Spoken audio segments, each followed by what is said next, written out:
Hello बच्चों, आज हम करेंगे एक्सरसाइज 12.1 क्वेश्चन नंबर 6। रीड करते हैं। A medicine capsule is in the shape of a cylinder with two hemisphere stuck to each of its end. The length of the entire capsule is 14 mm and the diameter of the capsule is 5 mm। Find its surface area. क्या कह रहा है? आपको एक cylinder given है,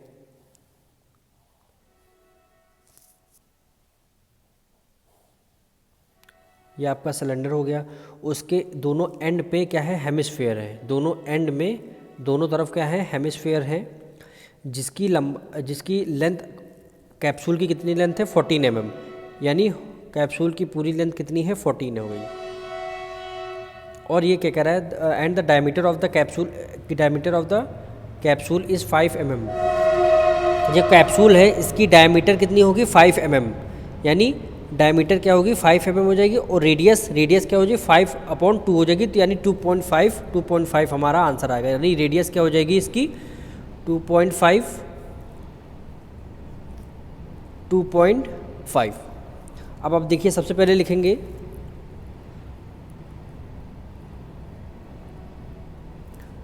radius of cylinder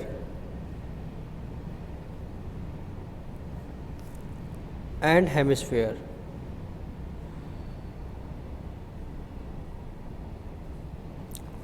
radius of cylinder and hemisphere की दोनों radius क्या हो जाएंगे? सेम हो जाएंगे। क्यों? जितना कैप्सूल की रेडियस, जितना सिलेंडर की रेडियस होगी, उतना हेमिस्फीयर के भी रेडियस होगी। यानी हमको डायमीटर कितना दे रखा था?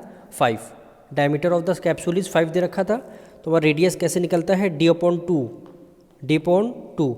यानी d की वैल्यू क्या है? 5/2।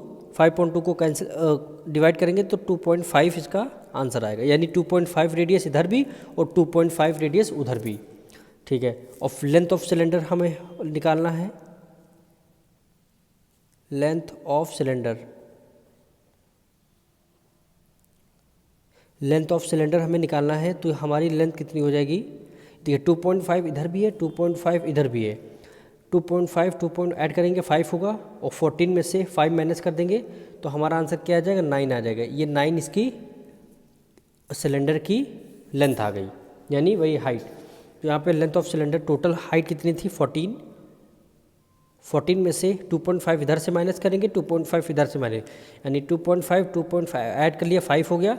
डायरेक्ट हमने 5 माइनस कर दिया तो 14 में से 5 गया, 9 mm की लेंथ आ गई हमारी।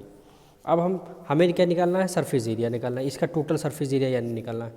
तो लिखेंगे सरफेस एरिया ऑफ कैप्सूल।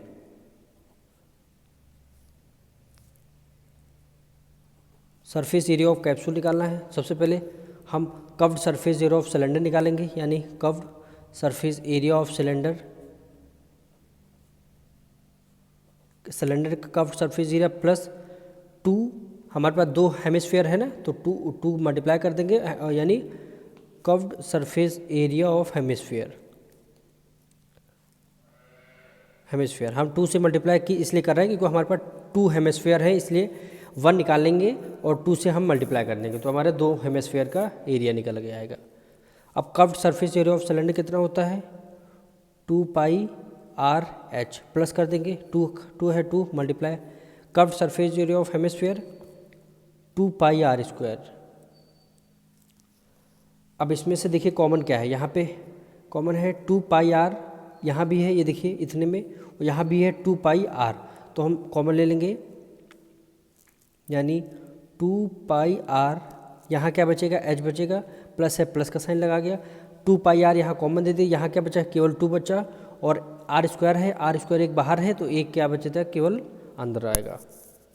अब इसमें वैल्यू पुट करनी है हमें, यानी 2π की वैल्यू कितनी होगी? 22/7। रेडियस हमने कितना निकाला? 2.5। तो 2.5 ना रख के हम 5.2 रखेंगे। क्यों? क्योंकि हमारा ईजिली इससे डिवाइड हो जाएगा।